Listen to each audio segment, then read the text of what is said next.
All right, y'all. You feel me? I'm here, you here. Let's lock in. You feel me? Killer think he got away. Doesn't know 6-year-old saw everything. The case of Bonnie Heim, and Aaron Frazier. Let's do it then. Let's do it. Unseen. You feel me? Uploaded 6 days ago. Feel me? Get y'all popcorn, y'all snacks, whatever y'all do when y'all watch YouTube videos. Go grab that. Hurry up and give you like 10 seconds. 10, 9. All right, we started. Come on. This killer thinks he got away, but he has no idea this little boy saw everything. I do not want my dad to kill other people. Oof. This is 6-year-old Aaron Frazier. In 1995, Aaron met with a social worker after he shared the most disturbing details about his father. Every word he said was written inside this notebook. I think this is your thoughts exactly. Am I right? Well, I'm wondering, since you obviously are such a smarty pants, can you read this? Would you like me to read it? What the social worker doesn't know is that Aaron is in witness protection because he's the only one who saw what happened to his mom. About 3 years before this footage was recorded, Aaron's mother, Bonnie, disappeared without a trace after her car was found abandoned at the airport. Aaron's father, Michael, told police his wife stormed out after an argument. Basically, she just wasn't happy and she wanted to leave, and I couldn't really stop her from leaving. His son, Aaron, however, tells a different story. My dad killed my mom. Then he threw the pocketbook away in a different place, somewhere near our house in a dumpster. He buried my mom. We digged it, the hole. The problem is, Aaron can't remember where his mom was buried, and without her body, his father, Michael, can never be charged. For the next 20 years, the circumstances in which Bonnie Heim disappeared will remain a mystery until Aaron, who has never stopped searching for his mother, finds that the truth has been hiding in plain sight. Christmas Day, 1992. Wow. 3-year-old Aaron opens his presents while his father Michael captures the moment on camera. The little boy is excited and happy, and there's not a trace of worry on his face.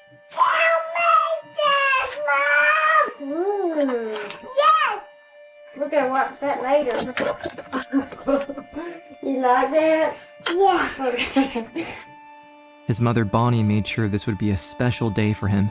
She really adored everything about Aaron. Some parents really revolve around their children. That's not a cliche with Bonnie. Aaron made Bonnie very happy. But behind that loving smile, Bonnie hides a heartbreaking secret. Her relationship with Michael is making her miserable. And just days before this video was filmed, Bonnie told her sister Liz she's made up her mind. Bonnie and I went shopping together, and she said, "This is it, I'm leaving." Her sister learns that Bonnie has put down a deposit on a new apartment and that she's already found a new school for Aaron. Her plan is to take Aaron and leave 1 month from now when Michael is out of town. But just 2 weeks later, something terrible happens. On January 7th, 1993, at around 3 o'clock in the morning, Bonnie's sister, Liz, wakes up from a terrifying dream. In it, she saw Bonnie. In this dream, Bonnie and I were at the cathedral on St. George Street. She looked at me, and I just felt this overwhelming feeling. She said, "Take care of Aaron." The next morning, Liz receives the worst phone call of her entire life. Bonnie has gone missing. Yo, the very next day? Oh, yo, what? I can't imagine having a dream like that, and then the very next day I hear a phone call like that, bro. What? That's crazy. I knew. That's crazy. Then, that wasn't just a random dream. That dream meant something. So I knew I had to take care of Aaron from then on out. Before we continue Aaron's story, we'd like to thank today's video sponsor. So much for Sorry, can't do it to you, brother. BandUpRI respond to a call at the Red Roof Inn in Jacksonville, Florida, after a maintenance worker found a purse in a dumpster belonging to a 23-year-old Bonnie Heim. Michael is quickly notified and arrives shortly after. When questioned, He tells police he and his wife had an argument the night before and that she stormed out at around 11 p.m. Later that night, he went out looking for her and drove by her mother's house, but saw her car wasn't there. Michael hasn't heard from her since. Police now know they have a missing persons case on their hands. However, the purse still contains money and credit cards, which quickly rules out robbery. They start to wonder if foul play is involved. That morning, homicide detective Robbie Hinson from the Jacksonville Sheriff's Office is assigned the missing persons case. His first thought is to try and find Bonnie's car. He immediately scours the Jacksonville International Airport's long-term parking lot. This is where he finds Bonnie's Toyota Camry, less than 2 miles from where her purse was discovered. Detective Hinson wonders, is it possible Bonnie simply decided to catch a plane and skip town? That theory is disproven when he finds out Bonnie's name is not on any of the flight manifests, and no one, not even security footage, can prove that Bonnie was ever even at the airport. That evening, friends and family go on the 11 o'clock news to beg the public for help. Bonnie Haim's family just can't put the pieces together. They don't know why she's not here at home with them. And there's her little boy. She wouldn't leave him. 3-year-old Aaron Haim doesn't know where his mommy is. And if anyone has seen her or has, Who's this? can This her sister? shed any light on this story, just please let us know something. Everyone is heartbroken to see little Aaron's response when asked by his father where his mommy is. Not here. Bonnie's husband, Michael, however, leaves most viewers puzzled by his seeming lack of emotion. Basically, she just wasn't happy and she wanted to leave, and I couldn't really stop her from leaving. The problem is, those closest to Bonnie know very well she would never abandon her 3-year-old son, Aaron. January 8th, Bonnie has been missing for over 24 hours. Police launch a massive search. Family members distribute flyers, posters.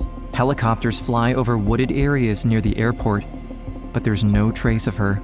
Just haven't given up. The family hadn't given up, looking for Bonnie. During this time, investigators process Bonnie's car for evidence. They discover a shoe print on the driver's side, made by a man's size 10 sneaker.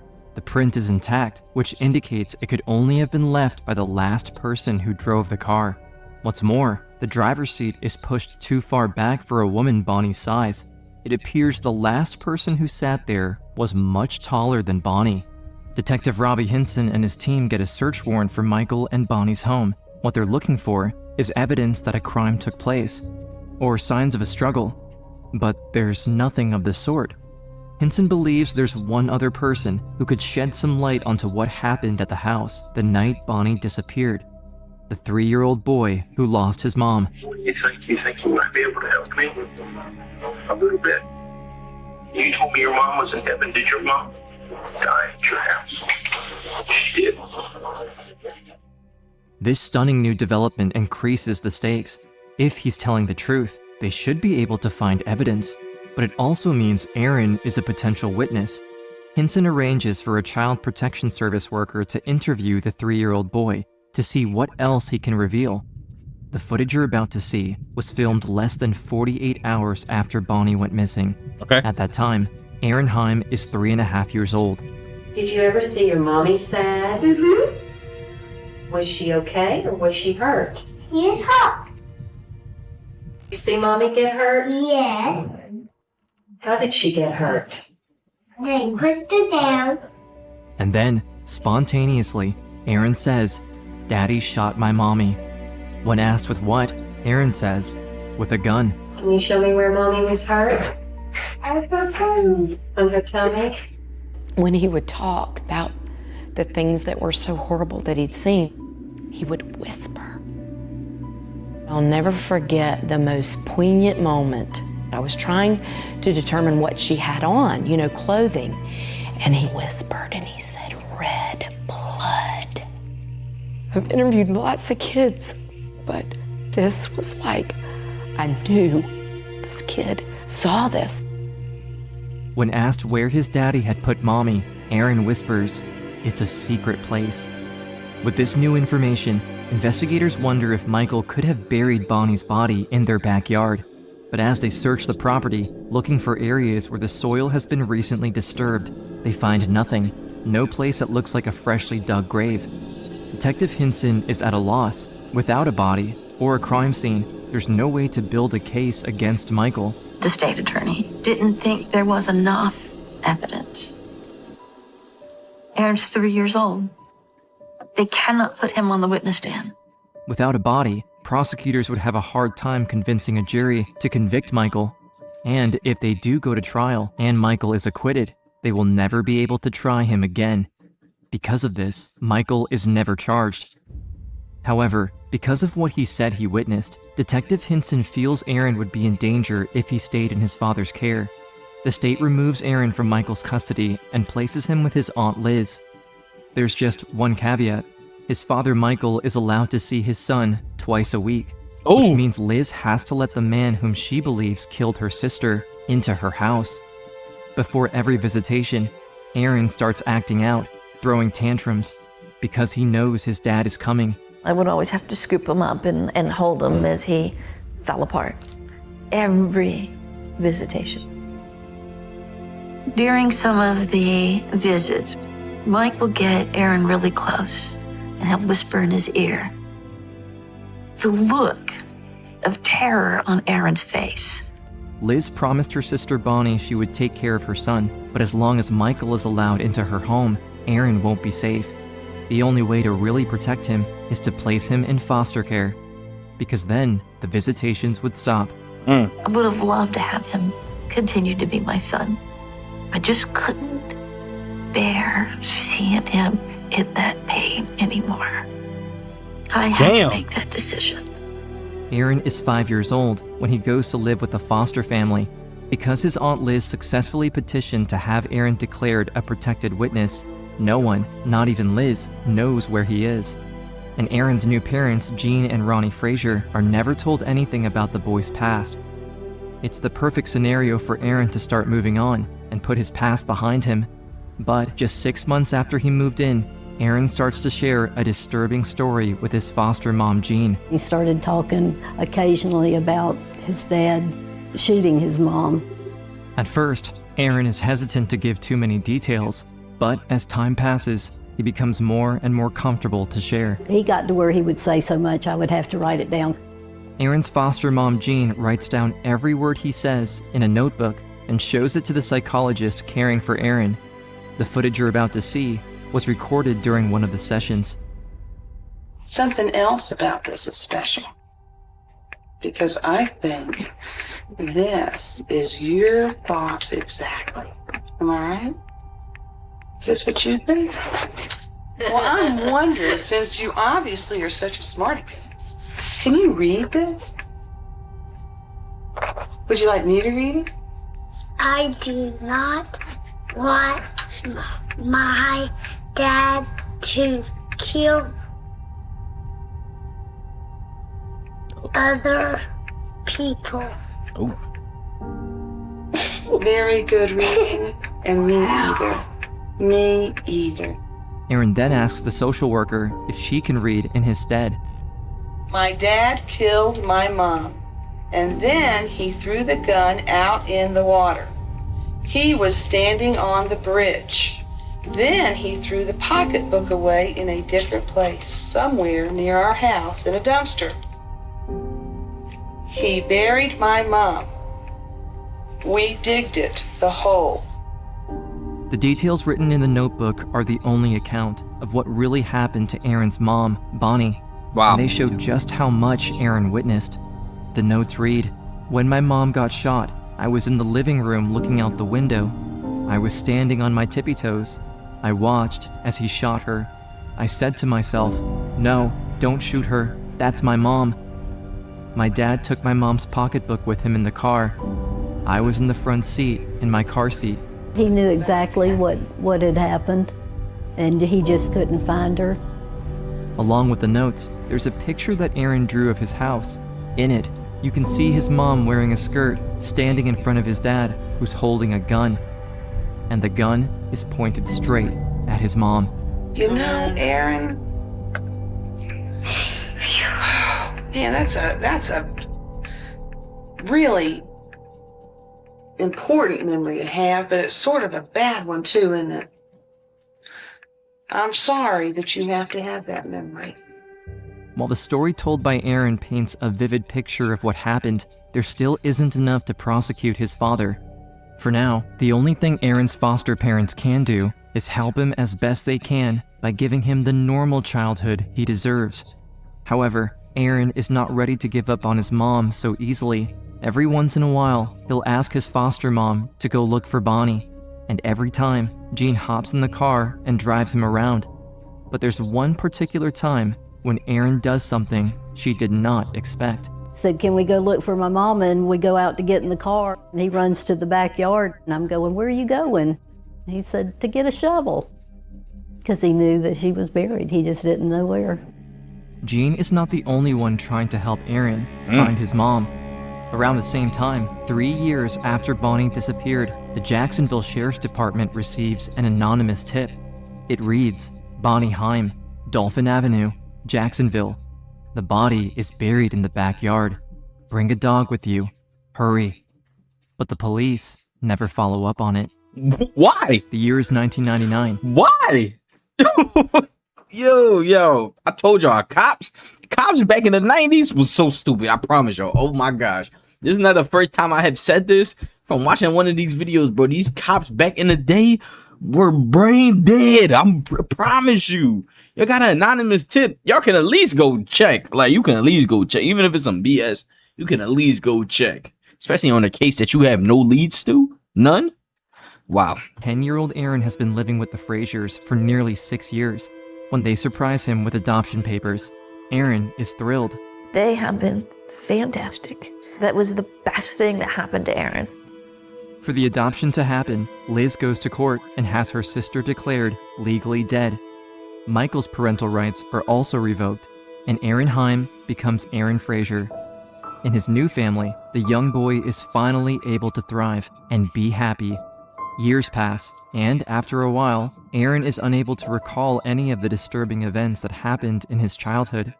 And while he has never stopped thinking about his biological mother, he has no actual memories of her anymore. Yeah, recently I've seen some a Christmas video.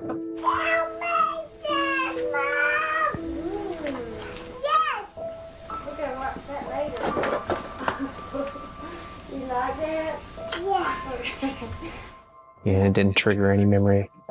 Kind of feels like I'm watching somebody else. Even though I have the emotions of going through it, like I don't remember it, so there's a little bit of a disconnect. Damn. When Aaron is 18 years old, he's determined to recover what memories he had as a boy. The good times with his mom, but also the details of the murder and where his father made them dig the hole. He begins studying how the brain works in the hope of finding a trigger that would bring back those memories. Try to see if I could decipher it myself. I had been told that, even if I could remember it, that the way the brain worked at 3.5 is different than it works now, so it may not even make sense if I was able to get it. His biological father, Michael, still walks free, and without his mother's body, he can never be charged. The only hope for justice lies in Aaron remembering where the body was buried. However, years pass without any result. The day of his wedding, Aaron is reminded how much his mom Bonnie has missed and how much he would have wanted her to be there. But as he begins building a future with his wife, Aaron has no idea his disturbing past is about to creep its way back into his life. In 2005, 12 years after her sister's disappearance, Liz gets more devastating news. Michael and his parents are trying to profit off of Bonnie's death by getting their hands on her 401k. Liz is outraged. She's not about to let him steal the money that she feels belongs to Aaron. She decides to sue Michael in civil court for the wrongful death of Bonnie. She wins, and the court issues a judgment against Michael. Because of Liz, Aaron gets Bonnie's 401k, Michael's company shares, and the old house on Dolphin Avenue. In 2014, Aaron is 24 years old and the sole owner of the house where he grew up, where videos of his mom were filmed, and he has only one desire: to get rid of it. I didn't really want anything to do with the house. I didn't have any desire to have it. It's a tough spot about my life. He decides he's going to sell the house as soon as he can. For years, there's been a tenant living there, but now that the place is vacant, Aaron can finally see The house is in total disrepair. Instead of hiring a contractor, Aaron decides to fix up the place himself. But as he gets to the backyard, he finds the pool and the outdoor shower are also in need of serious work. I had a decision to make about the swimming pool. It had started to settle and the tiles were cracking. It needed to be completely redone and it was going to be an expensive project. Aaron decides he's going to fill the pool and remove the shower. But as he starts extracting the bricks covering the concrete slab that's underneath the shower, a thought occurs to him. I told Jean Fraser, my adopted parents then, that I thought if she was anywhere in the yard, it would be there. But the thought quickly goes away, and he focuses on finishing the work. Aaron doesn't want to get his hopes up. Being around this house is already messing with his mind. 2 weeks later, he rents a small excavator and asks his brother-in-law to help out. But as they start digging, removing the structures around the pool, they hit a pipe near the outdoor shower, which causes a leak. Both of them grab their shovels and start digging to find where the water is coming from, but nothing could have prepared Aaron for what he's about to uncover. We start digging up against the house, so I see a piece of plastic. Aaron finds a plastic bag that appears to have been buried under the concrete slab. I think when I was digging with the shovel, I broke the bag. And I was like, oh, that's weird. There's a coconut in here. Why would somebody bury a coconut in a bag right here? I picked it up and we looked back in the hole and we could see some teeth. Everything kind of clicked. And I saw a missed call from him. Oh my goodness. So I called him back and he said, I found her. I found my mom. It's a possible break in a cold case, the disappearance of this young mother more than 2 decades ago. DNA testing will later confirm the remains are in fact those of Bonnie Heim. When looking at pictures taken by the evidence technicians back in 1993, there's one key difference. There was no shower pad back then. Instead, chlorine containers were stacked above the location where Bonnie's body was buried. In hindsight, this was a diversion. You wouldn't expect to see grass where someone keeps their chlorine bottles, and the strong chlorine smell would have covered up the stench of a shallow grave. 21 years later, at the old house on Dolphin Avenue, a crime scene is finally revealed. After digging up the remains, investigators also find Bonnie's ring, the acrylic fingernails she wore, and her clothes, as well as a shotgun shell casing that matches a gun owned by Michael. As it turns out, Aaron was telling the truth all those years ago. At 3 years old, he saw his dad shoot his mom and was then forced by his dad to dig her grave. When Aaron said that he found Mom, I was happy. All this time, struggling, trying to figure out where Bonnie is, we finally found her. How could Mike live with himself? How could Mike live in that house with her right there? Crazy. In August of 2015, Michael Heim is charged with second-degree murder and taken into custody in North Carolina. Do you think of anything from Jacksonville that would come back to you? Yeah, my wife. Your wife. Okay. That's why we're here. Okay. She was recovered. We'd like to go over, if we can, just the circumstances where she disappeared. I will not make any statements at all. Nothing at all, or nothing about that? Nothing about anything. Okay. April 8th, 2019, Michael Heim's trial for the 1993 murder of his wife Bonnie begins. Unfortunately, the prosecution faces an uphill battle. The biggest problem is that the key witness, Aaron, no longer remembers anything about the crime itself, and therefore won't be able to answer any questions on the stand. The evidence is mostly circumstantial, and even with the victim's DNA at the scene, the defense will argue that a tenant has lived in the house for years, and that at any time the killer could have come back to bury her there. That argument, however, is quickly shut down when the prosecution provides evidence that Michael forced his tenant to sign an agreement that she would not allow her dog to tear up the backyard or to ever dig it up herself. What's more, the court rules that the child protection service worker who interviewed Aaron 2 days after his mom died can testify. Did Aaron indicate that his mother had been hurt? Yes, he did. Did he identify who did that to his mother? Yes, he did. And who did he say? His daddy. His father. Upon hearing Aaron's testimony, the room falls silent. The prosecution asks him, "Do you remember as a child the touch of your mother?" And Aaron answers, "No, I have no memory of my mother, Bonnie." He's then asked, so the only memory you have of your mother is when you were holding her skull in your hands? And Aaron says, yes. Yo, April 12th. that's crazy. Oh, nah, when they put it like that, that's devious. That is devious. Yeah, this man got to go. Yo, he got to go. After an emotional trial that lasted 5 days, it only takes 90 minutes for the jury to deliberate. We, the jury, have found the defendant guilty of murder in the second degree. Michael Heim is found guilty of murdering his wife Bonnie. He's also found guilty of committing the crime in front of their 3-year-old boy. Woo. The crime was committed in the presence of the victim's family member, to wit, her son, Aaron. It will take another month to finally know his sentence. But for Aaron, the fight is not over. He has one last important request to make to the court. After the verdict is read, Aaron is allowed to read his statement, and for the first time, everyone in the room understands the true impact this crime has had on his life. People have repeatedly asked me how I feel. Isn't it great that Michael was found guilty? That's not at all how I feel. My mother is still dead. I am forever scarred. Scarred by the trauma of witnessing her murder and the subsequent abuse. I spent many years sleeping with a brick under my pillow, feeling the need to protect myself if ever someone came in the middle of the night. Wow. Anytime there's been a turbulent time in my life, I have a burning desire to try to resolve where my mother was buried. One of these times was when I was 18. I drove to a place in Nassau County, a place where it was suspected I was trying to describe when I was younger. I drove there alone with a shovel. Obviously, this was to no avail. I have searched for my mom my entire life. I have no active memory of the events of January 6, 1993. It seems that my brain has locked out my ability to access these memories. I have never wavered in my belief that Bonnie was killed by Michael Haim that night.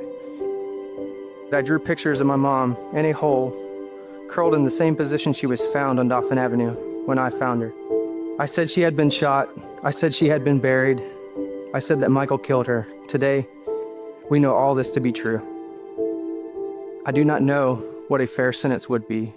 I do know that every day Michael Haim was free, I lived in fear that he may come and get me like he said he would. Once Michael was arrested on August 24th, 2015, there was a sense of relief. I would ask that Michael get a sentence that would ensure that I do not have to be concerned about running into him ever again. Most importantly, I do not want to have to worry about him doing harm to me or any of my family members. The only way to achieve this is for him to spend the rest of his life in prison. Yes, sir. On May 21st, 2019, Let's go, Aaron. Aaron gets his wish. Michael Haim is sentenced to life in prison. It was just a sense of relief. You know, after all this time, it's finally gonna be the end of the story. It wasn't cops who solved Bonnie's murder, but her own son, who through all those years never stopped thinking about her. Yeah, I mean, God had a plan, and I was ready to do it, to be able to find her after all these years. After the trial, Bonnie's sisters organized a celebration of her life in a garden dedicated to her. Tomorrow is her 50th birthday. Well, she probably would want me to say that. Aaron is there and hears stories about the mother he never got to know. Still, Aaron is grateful for the love he got from the Frazier family, who welcomed him as their own son. They're just special people of incredible character, opened their home to me, loved me like their own son. I never had to ask for anything. They gave me unconditional love. If I needed something, they were always there. I never wanted to take Bonnie's place at all. I just wanted him to have the best life he could. Aaron is now turning the page of a new chapter in his life and hopes that others can learn from his story that victims of childhood trauma can get through it. Yeah. He urges anyone with children who are in an abusive relationship to remember the children are watching and they see everything, no matter how young. Facts. Listen, shout out Aaron, you feel me?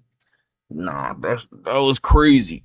That was crazy. You know what's even more crazy to me is the fact that the reason, like, we're not really paying attention to this, but I know y'all probably paid attention to it. I might be wrong, but the reason the dad got caught was because he tried to get the money out the 401k.